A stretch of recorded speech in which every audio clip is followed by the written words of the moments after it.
पहली तो बात यह है कि जो वंदे मातरम का हिस्टोरिकल कॉन्टेक्स्ट है उसको हमें समझने की ज़रूरत है। आनंद मठ लिखा क्यों गया था और इसके पीछे जो कॉन्टेक्स्ट है वो ये है कि 1770 में बंगाल में फैमिन हुआ और जब फैमिन हुआ 1770 में तो निश्चित रूप से जो खाद्यान्न था वो किसानों के लिए उनको मिलना चाहिए था, लेकिन वो मिला नहीं। और जो कॉलोनियल सरकार थी उन्होंने वो खाद्यान्न खुद अपने ट्रूप्स के लिए भेज दिया और जो होर्डर्स थे वो अपनी खाद्यान्न को होर्ड करने लगे, प्राइसेस बढ़ गई, तो 10 million people in Bengal died in the famine. That is the context in which Anand Math was written. And what Anand Math says is the following, कि उस समय क्या हुआ कि एक सन्यासी का रिबेलियन हुआ और शांति एक सन्यासन थी जिसका पति उसको छोड़ के चले गया था उसकी कॉलोनियल पावर्स को का सामना करने के लिए और उस जान देने को तैयार था। तो शांति एक औरत थी जिसने अपने भेष बदला और एक आदमी के पुरुष का भेष लेकर वो अपने हस्बैंड को ढूंढने गई। वहां जब उसको मिला तो हस्बैंड तो छोड़ के चले गया था, उन्होंने क्या अब तो हम मिल गए हैं, चल इकट्ठा लड़ाई लड़ते हैं। और इकट्ठा लड़ाई किसके लड़ते हैं? जो अत्याचार करता है। तो उन्होंने दोनों ने अपनी जान दे दी।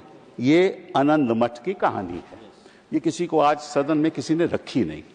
इसके पीछे भेद क्या है कि मातृभूमि की रक्षा करना तो हमारा कर्तव्य है ही, लेकिन एक दूसरा कर्तव्य भी है जिसके बारे में किसी ने कुछ नहीं कहा। वो ये है कि जहां जहां अत्याचार होगा वहां हम विरोध करेंगे।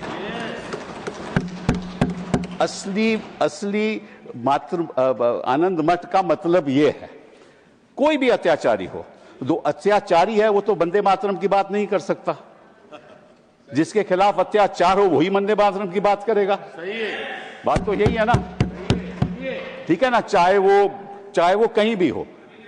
और मैं आपको एक और बात बताऊं, बड़ी इंटरेस्टिंग बात है कि एक अंग्रेज था हेनरी क्रेक, 1937 में उसने ये बोला, जो हमारे स्वतंत्र सेनानी थे उनके बारे में ये बोला, बोले Vande Mataram has been literally the war cry of the terrorists. क्या मतलब था कि जो वहां लड़ाई लड़ रहे थे कॉलोनियल पावर के खिलाफ, उनको टेररिस्ट बुलाया गया। क्यों बुलाया गया?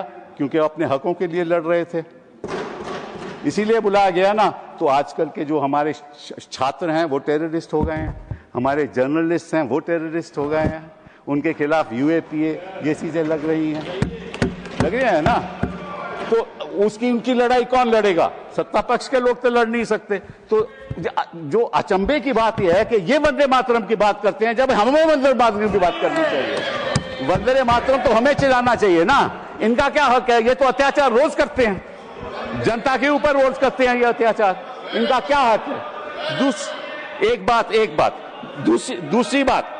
दूसरी बात आपके पास रखना चाहता हूं कि इन्होंने कहा कि ये मुस्लिम अपीजमेंट है, ये इन्होंने बात कही। मैं आपको एक उदाहरण दे दूं कि जस्ट नोट दिस, अप्रैल 25, 1998 में एक यूपीए सरकार ने सर्कुलर इशू किया जिसको बोलते थे कल्प योजना।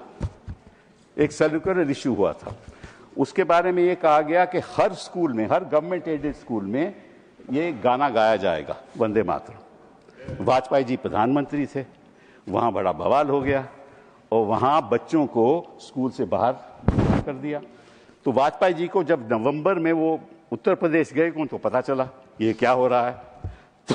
तो उन्होंने दिसंबर 3-4 में मीटिंग बुलाई और ये सर्कुलर वापस लिया गया।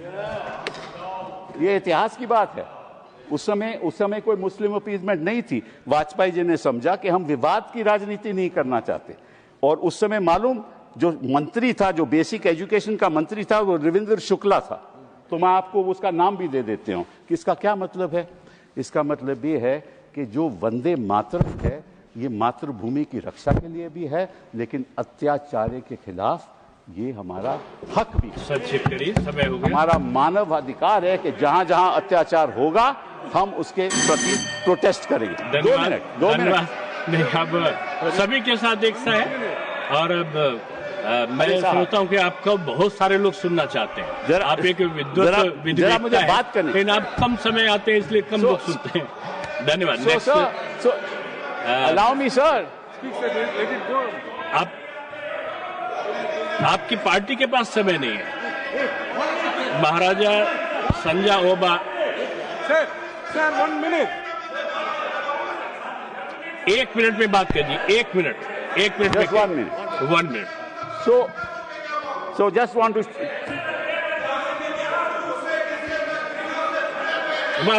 1 minute.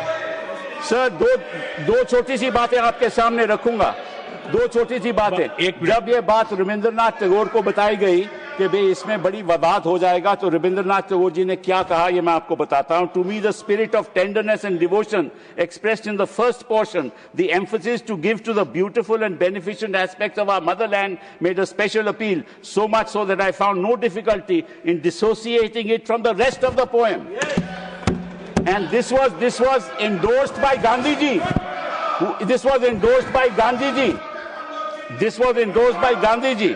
He said this was endorsed by Gandhi ji, and Gandhi ji said it is an anti-imperialist cry. It had never meant to me that it was a Hindu song or meant only for Hindus.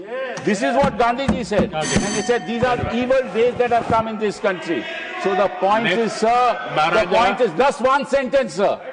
One sentence. This was a movement against the partition of Bengal. Now you are partitioning the minds of this country. आप बोलिए। आपकी बात